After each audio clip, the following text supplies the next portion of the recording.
Ողջունում եմ հարգելի հեռուստադիտողներ, մեր տաղավարում այսօր հյուրընկալել եմ հոգեբան Կարինե Նալչաջյանին, բարև ձեզ Տիկին Նալչաջյան։ Բարև ձեզ։ Շնորհակալություն, որ դավերս ընդունեցիք։ Ես եմ շնորհակալ ձեզնից։ Տիկին Նալչաջյան, ձեզ հետ այսօր նպատակ ունեմ վերլուծելու առհասարակ մեր հայերիս հոգեկերտվածքը եւ մասնավորապես պատերազմից հետո, ինչպես այն վերափոխվեց, ինչպես նաեւ կանդրադառնանք Նիկոլ Փաշինյանի նախընտրական եւ հետընտրական process-ներում, ուրեմն իրեն հնչեցրած արտահայտություններին, բառամթերքին եւ այլն։ Իհարկե կետարկետ այս ամենին կանդրադառնանք, բայց առաջին հարցս, ինչպիսին է առհասարակ հայի հոգեկերտվածքը, ինչպիսին էր հայի հոգեկերտվածքը նախկինում եւ ինչպիսին է այսօրվա դրությամբ։ Խնդրեմ ձեր պատասխանը։ Բարդ հարց եք տալիս, ազգային հոգեկերտվածքի հարցը առհասարակ գիտական տեսակետից բավականին հետաքրքիր, բայց ուսումնասիրվող հարց է, չէ՞ որ իսկապես ազգերը ունեն իրենց յուրահատուկ հոգեկերտվածքները։ Գիտեք, առաջին հայացքից կարելի է մտածել, դե ինչ տարբեր ազգեր են, այդքան մարտիկ, այսպես մարդկանց մեջ եւ այսպեսին է լինում, եւ այսպեսին, ինչպես կարելի է խոսել ինչ որ խմբային հոգեկերտվածքի մասին, բայց ոչ, իրականությունը այդպեսին չէ։ Կա ազգային կամ էթնիկական հոգեկերտված հասկացությունը, որը ես նորից եմ կրկնում հոգեբանության, մասնավորապես էթնիկական հոգեբանության կենտրոնական հարցերից մեկն է, իրենից ներկայացնում։ Ուրեմն ազգերը, ինչպես որ անհատները, այո, ունեն իրենց յուրահատուկ գծերը, հա, հոգեբանական առանձնահատկությունները, վարքի ստերեոտիպերը եւ այլն, որոնք դարերի ընթացքում ազգի ստեղծման էթնոգենեզի սկզբնական շրջաններից սկսած, այդպիսի պատմության տարբեր քարոզիներով, իրադարձություններով անցնելուց հետո ստանում են համապատասխան դիմագիծ։ Հիմա բնականաբար մենք հայերս չենք կարող ուրեմն բացառություն կազմել եւ ինչպես մենք, այնպես էլ ամենատարբեր ազգեր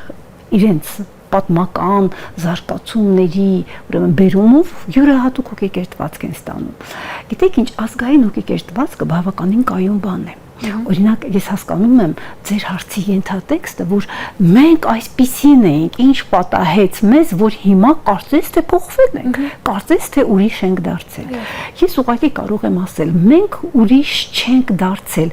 ազգի բնավորությունը այդքան արագ չի փոխվում, բայց համապատասխան իրադարձությունների ազդեցության տակ կարող է որոշակի փոփոխություններ կրել եւ եթե այդ իրադրությունը, նոր իրադրություն, օրինակ ասենք նվաստացնող, խեղող, պարտվողական եւ այլն հացածր ինքնագնահատականով, եթե հանգամանքները տևական լինեն, այո, այդ դրոշմը կարող է մնալ եւ դառնալ ազգի հոգեկերտվածքի յուրահատուկ ուրեմն գիծը։ Այնպես որ մենք հիմա այո գտնվում ենք մեր պատմական զարգացման այնպիսի մի փուլում, որտեղ մեր ազգային հոգեկերտվածքը, մեր ինքնագիտակցությունը, մեր ինքնագնահատականը օբյեկտիվ պատճառներով անկման մեջ է գտնվում, բայց սա չի նշանակում, որ սա վերջն է, որովհետև այլ հոգեբանական օրինաչափություններ գալիս են ապացուցելու, որ եթե փոխվեն հանգամանքները, եթե փոխվի միջավայրը, մթնոլորտը, իրադրությունները եւ այլն, մենք կարող ենք մեզ ոչ միայն վերագտնել, այլև այս դաժան փորձությունից դուրս գալ ավելի խելամիտ դարձած։ Վերակենդանացման process-ն եմ ուզում հասկանալ, ինչպիսի քայլեր պիտի ձեռնարկվեն եւ պետական ապարատների կողմից, եւ ուրեմն առհասարակ մարդն իր վրա ինչպես պիտի աշխատի, որպեսզի վերագտնի իրեն եւ չկորցնի այն ազգային դիմագիծը, որի մասին խոսում եք դուք։ Տեսեք, կան ազգային դիմագծի իմաստով անկյունակարային ուրեմն հանգամանքներ, գործոններ։ Այդ անկյունակարային ուրեմն գործոններից է ազգի ուրեմն ինքնագնահատականի պահպանումը։ Տեսեք, օրինակ պարտությունները մեկ վերցնենք մարդու անհատական կյանքում, եթե դուք ինչ-որ մի նպատակ ունեք եւ ինչ պատճառների բերումով պարտվել եք, չեք հասել ձեր նպատակին, դա չի կարող մեր ինքնագիտակցությունը բարձրացնել։ Լավագույն դեպքում մեր ինքնագիտակցությունը, ինքնագնահատականը նաեւ կմնա նույնը, եթե չիջնի, եթե այդ պարտությունները, նվաստացումները եւ այլն կրկնվում են, արդեն ինքնագնահատականի իջեցում է տեղի ունենում։ Հիմա ինչ անել, որպեսզի մենք վերագտնենք մեր ուրեմն իսկական բուն էությունը, ինչին ես շատ հավատում եմ, հա, հայի այն բուն էությունը, որ այսօր խեղված է, այսօր վտանգված է, այսօր անթեղված է ինչ որ միտեղ եւ տպավորություն է, որ մենք ուրիշ ենք դարձել, մենք փոխվել ենք։ Հիմա հարկավոր է վերացնել այն պատճառները, որոնց ազդեցության տակ մենք ուրեմն հա այսպեսին ենք կարծես թե դարձել, հա այսպես ենք մեզ դրսևորում։ Բայց գիտեք ինչ, այո, ազգային հոգեբանությունը, էթնիկական հոգեբանությունը դրանք շատ կարևոր են, առաջնային են, հա, աշխարհի ամբողջ գունագեղությունը հենց դրանով է արտահայտվում, որ կան տարբեր ազգեր իրենց յուրահատկություններով, ավանդույթներով, արժեքներով, հոգեկերտվածքով, բայց նաև մենք չպետք է մոռանանք, որ կան շատ ընդհանուր ունիվերսալ երևույթներ։ Օրինակ, ես կարող եմ անհատական մակարդակի օրինակ բերել, տեսեք, մենք բոլորս որպես անհատներ տարբեր ենք, չէ՞, ունենք մեր անհատականությունը, բայց նաև կան բաներ, որոնք ունիվերսալ են, հա, եւ դա վերաբերում է եւ նույնիսկ սկսենք մարդու կառուցվածքից, անատոմիական կառուցվածքից, արտաքին տեսքից, մինչեւ մեր հոգեբանական այլևայլ հատկանիշներ։ Հիմա կան բաներ, որոնք ունիվերսալ են, համապիտանի են, բոլոր ազգերին են բնորոշ։ Գիտեք, հոգեբանությունը որպես գիտություն չէր կարող գոյություն ունենալ, եթե չլինեին այդ ունիվերսալ համապիտանի, այսինքն բոլոր մարդկանց բնորոշ բաները։ Եվ ահա մեր գիտությունը բավականին հետաքրքիր ուսումնասիրություններ է կատարել եւ բացահայտել է այնպիսի օրինաչափություններ, որոնք նույնիսկ կարող են առաջին հայացքից զարմանալի թվալ։ Ես ինչու եմ այսպես հերվից մոտենում, ուզում եմ մոտենալ բուն հարցին։ Օրինակ, տեսեք, այդ ձեր հարցի մեջ ես տեսնում եմ այսպիսի մի երանգ, ինչու մենք ասենք այսպես խեղճացած դարձանք, ինչու մենք կարծես թե կորցրեցինք ինքներս մեր նկատմամբ հավատը, ինչու մեր ինքնագնահատականը իջավ, ինչու մենք խեղճացանք, ինչու ենք մենք լռում շատ հաճախ, ինչու ենք ենթարկվում միգուցե, ինչու ենք այսպես ենթարկվում, հա, այդ ուր կորավ այսպես արժանապատիվ կեցվածքը, որ չհամարձակվեք ինձ հետ այսպես վարվել, չէ, որ ես ինձնից այսպես ինչ-որ բան ներկայացնում եմ, արժեք եմ ներկայացնում, ես կարևոր եմ, իմ ձայնը, իմ խոսքը, իմ տեսակետը եւ այլն։ Ես այստեղ ուզում եմ բերել մի շատ հետաքրքիր օրինակ, հոգեբանական մի գիտափորձի օրինակ եմ ուզում բերել, որտեղ հենց գիտափորձը իրականացնողը հենց այդ հարցի պատասխանն էր ուզում գտնել։ Ինչպես է պատահում, որ մարդիկ ենթարկվում են այնպիսի հրամանների, հրահանգների, որոնք անմարդկային են, կարծես թե իրենք չպիտի ենթարկվեին դրան։ Սա ուրեմն Միլգրամի հայտնի գիտափորձի մասին եմ ես ուզում ասել,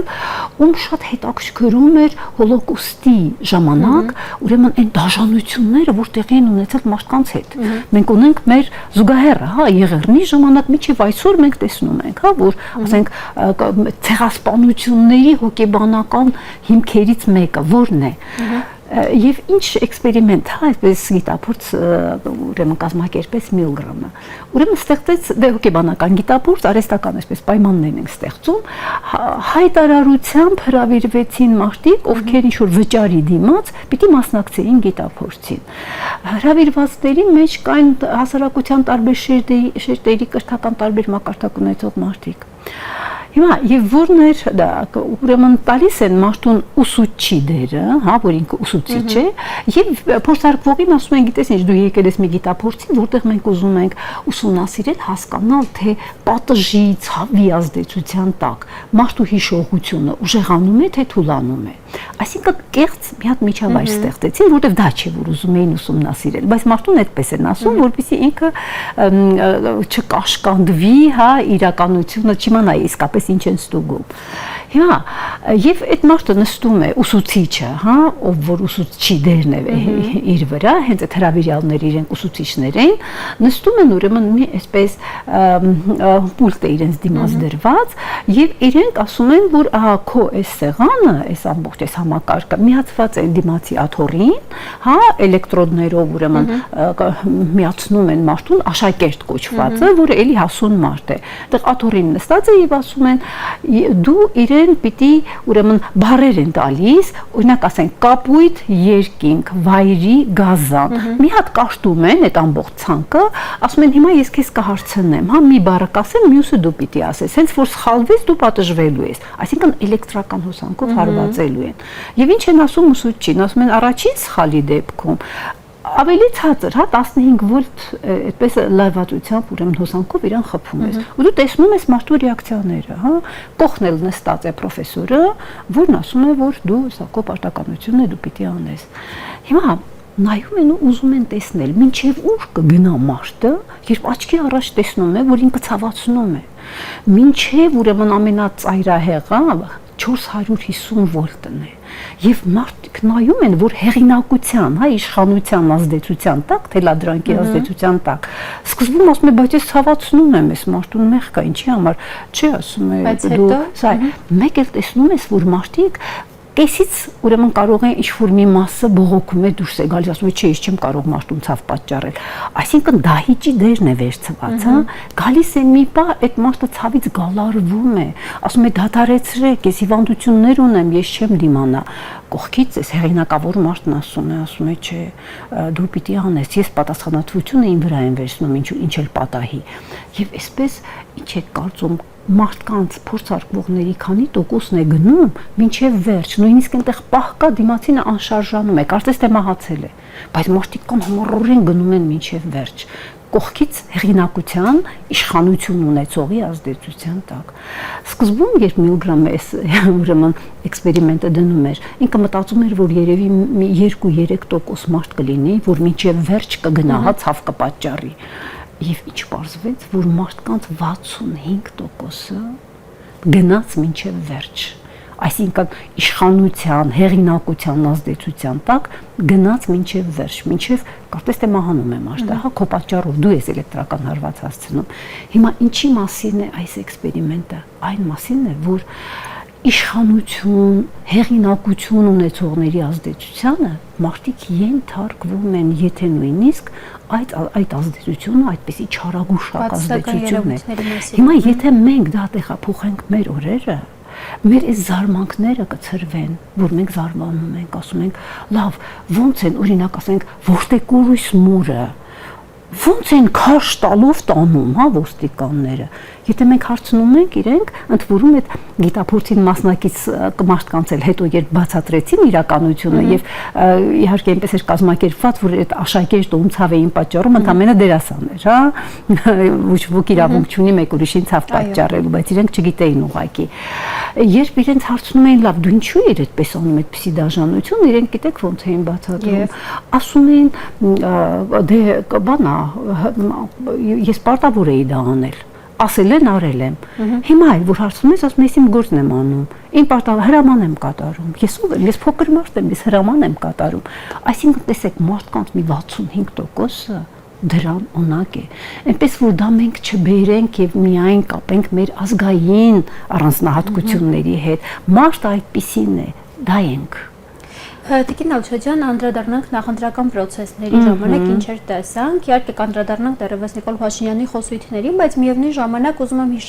հիշեցնել, որ նախընտրական պրոցեսների ժամանակ, այդ քարոզարշավներից մեկի ժամանակ Նիկոլ Փաշինյանին է մոտենում մի կին, ասում է, որ ներկայանում է, որ 44-օրյա պատերազմի ժամանակ կորցրել է իր թոռանը եւ ուրեմն ամուսնուն, բայց միևնույն է նրան է սատարում, նրան է ընտրելու ընտրությունների ժամանակ եւ ըստ էության գնացել եւ հենց իր քվեն Նիկոլ Փաշինյանին է տվել, ինչպես ասում էր, բայց միևնույն ժամանակ ուզում եմ հասկանալ այս կնոջ եւ նմանատիպ մի շարք մարդկանց հոգեբանությունը, եւ վերջը նրանք զոհ են տվել, ունեն զոհ, բայց միևնույն ժամանակ ասում են, որ ընտրում են Նիկոլ Փաշինյանի այս արհավիրքից հետո։ Նրանց հոգեբանությունն ինչպես կբացատրեք։ Գիտեք, մարդկային հոգեբանությունը շատ բարդ է եւ ունի շատ տարբեր շերտեր։ Գիտեք ինչ, իսկապես զարմանալի է, հա, զոհ ունի, այնտեղ հիշում եք մի այսպիսի դրվագ էլ եղավ, երբ Եռաբլուրում Փաշինյանը մոտենում էր այդ գերեզմանին, այդ գերեզմանների միջով անցնում էր, այնտեղ մայրերից մեկը, որը ոչ թե կորուս մայր էր, ասում էր, ոչինչ որ իմ տղան զոհվել է, կարևոր է դու կենթանի ես կաս, չէ, այս կարգի ինչ-որ մի բաներ ասում։ Թե նմանատիպ օրինակները բավականին շատ են։ Հիմա հարց, միթե այն ամենախորքային, ինչ ասեմ, ամենաիսկական, նույնիսկ բնազդային մակարդակում, հա, ծնողի մայրական բնազդը միթե մեռնում է ինչ որ ազդեցությունների տակ։ Գիտեք ինչ, պարզվում է, որ այդպես կարող է պատահել, շատ քիչ, բայց կարող է այդպես պատահել։ Այսինքն է բացատրվում այս տիպի մարդկանց ես գիտեք բացատրությունը հետևյալն եմ համարում։ իրենք մասնակիցն են այս իշխանությունների ընտրության։ Իրենք շատ ոգևորված են եղել, իրենք հավատացել են, իրենք ուրեմն այսպես վստահել են, իրենք մենք գիտենք, հա, ինչ այդ էйֆորիկ այդ վիճակներով։ Հիմա գիտեք մարդու համար մանավանդ եթե ինքը հոգեբանորեն այդքան էլ հասուն չի, երբ իր ուրեմն հոգեբանական առանձնահատկությունները այնքան էլ ուրեմն չեն տեղավորվում կարևորագույն արժեքային համակարգի ուրեմն ինչ-որ բաների մեջ, հա, բաղադրիչների մեջ, իրենք ուրեմն այդպիսի մարդիկ ունեն ինքնահաստատման, պաթոլոգիական ինքնահաստատման կարիք։ Գիտեք ինչ մարդիկ կան, որ չեն ընդունում իրենց սխալները, իրենց դիրքորոշումները, եղած այդ դիրքորոշումները բացարձակապես չեն ուզում փոխել, մի տեսակ քարացած, այսպես հոգեկան աշխարհ ունեցող մարդկանց մասին է խոսքը, հա։ Այո, դիրքորոշումները շատ մոտիկ են մարդու եսին։ Մենք բոլորս, եթե ինչ-որ մի բանի նկատմամբ ունենք ինչ-որ մի դիրքորոշում, բավականին դժվար է դա փոխելը, որովհետև այդտեղ քո համոզմունքներն են եւ այլն եւ այլն։ Հիմա, բայց հոգեպես հասուն եւ հոգեպես առողջ մարդիկ բավականին ճկուն ձևով կարողանում են իրենց սխալները ընդունել, չէ՞։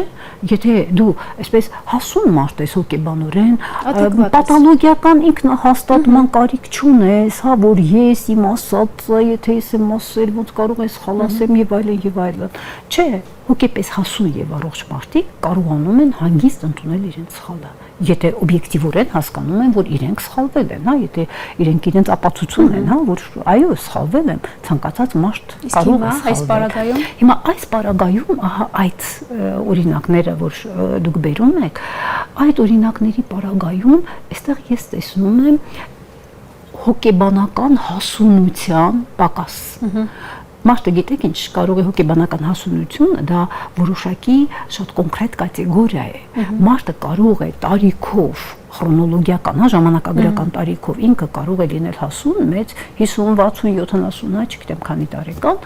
բայց ինքը հոգեբանական հասունության իմաստով կարող է գտնվել շատ ցածր մակարդակի վրա, այսինքն մարդը չի հասունացել լիարժեք հոգեբանական տեսակետից։ Այստեղ կան շատ կոնկրետ չափանիշներ, հա, մարդը ինչ հատկանիշներ, ինչ առանձնահատկություններ պիտի ունենա, որ մենք իրեն համարենք հոգեբանորեն հասուն։ Հիմա այն մայրը,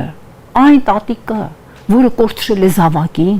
կորցրել է թոռանը, բայց կանգնում է Փաշինյանի առաջ եւ այդպես է ասում, ինքը հոգեբանական հասունության խնդիր ունի մեկ եւ ունի նաեւ արժեքային համակարգի, հա, շատ լուրջ խնդիր, նաեւ ես կասեի, որ ինքը նաեւ ունի ինտելեկտուալ վերլուծական մտքի խնդիր, որ չի կարողանում վերլուծել իրականությունը,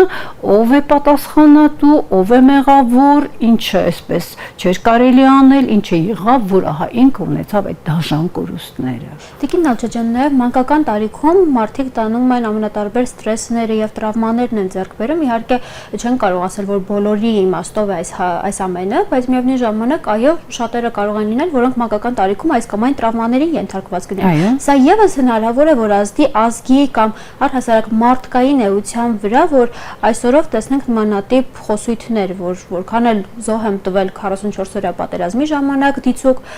միևնույնն է, ընտրում եմ քեզ կամ նմանատիպ ինչ-որ խոսույթներ։ Գիտեք, մարդու հոգեկան կյանքում չկա ոչինչ,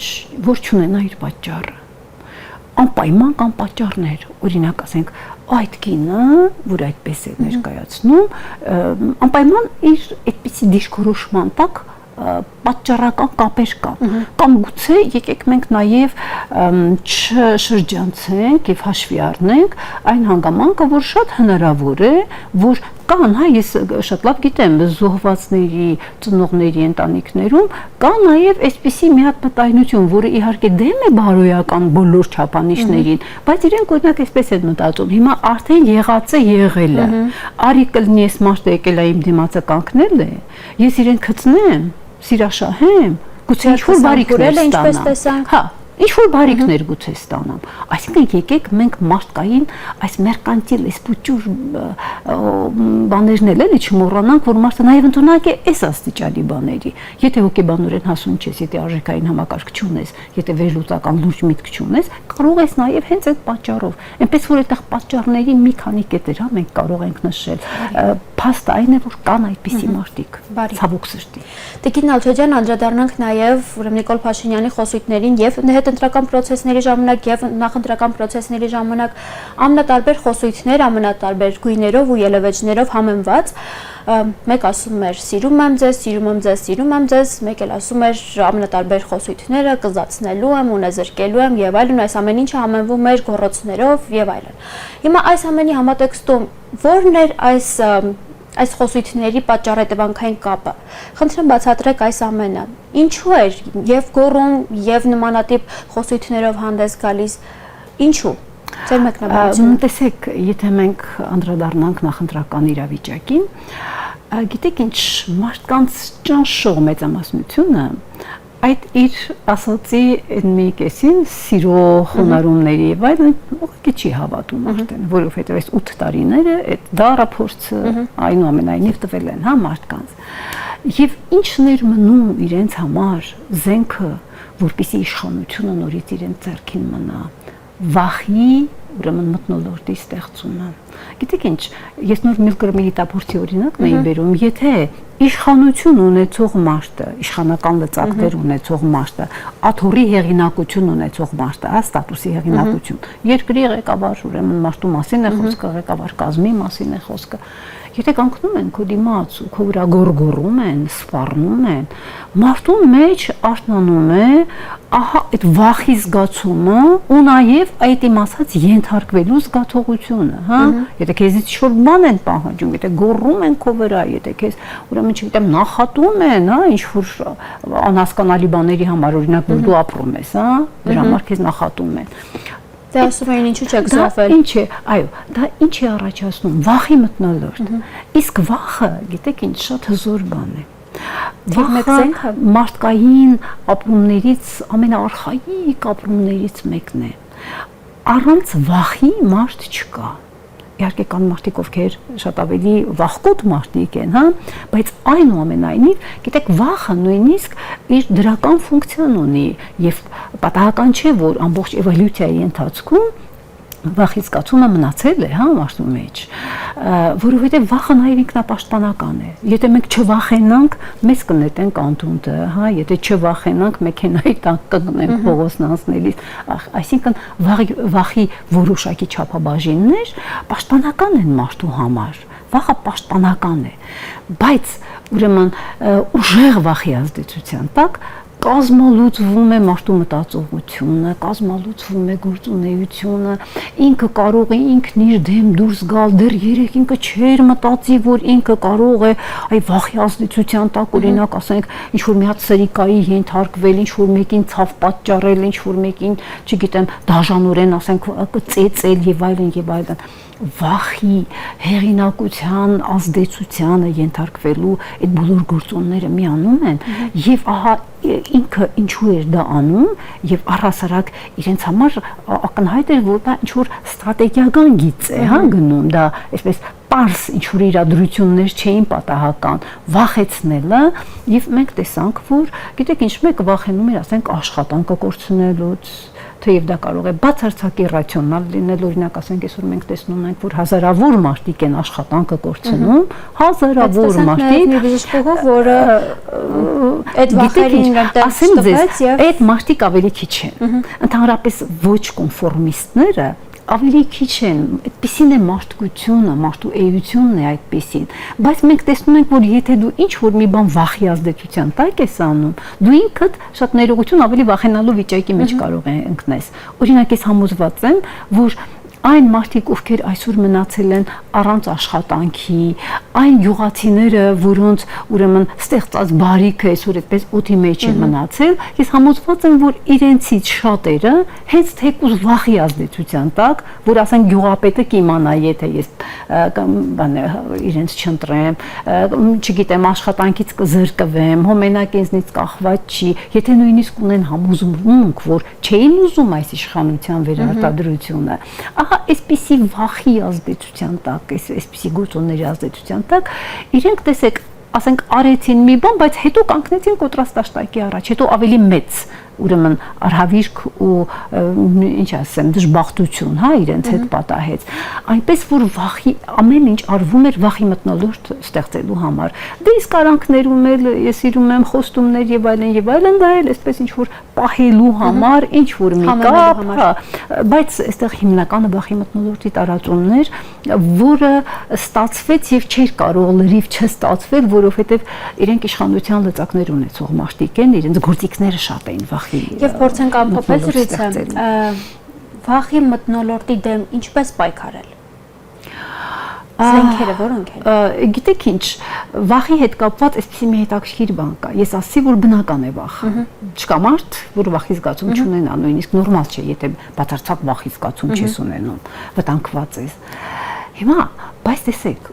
ես բարձ օրինակ բերեմ, հա, պատկերացրեք, ասենք,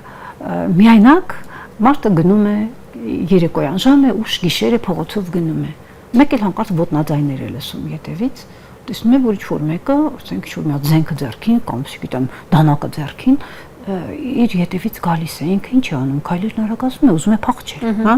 բայց տեսնում է, որ ետևից եկողը նայել է արագացրել քայլերը։ Նա սկսեց վազել, ինքն էլ է վազում, այսինքն առաջին ռեակցիան ո՞րն է, փախուստի ռեակցիա, փախչել, խուսափել, դուրս գալ այդ իրադրությունից։ Բայց գիտեք ինչ, կա փախուստի տարածություն եւ կա ինքնապաշտպանական տարածություն։ Եթե այդ ետևից վազողը այնքան մոտեցավ, որ արդեն բախումը անխուսափելի է, այս փախչող մարդն ինչ է անում, շրջվում է ու սկսում է ինքնապաշտպանվել եւ գուցե այդ ինքնապաշտպանվելուց ինքը փրկվի արդեն։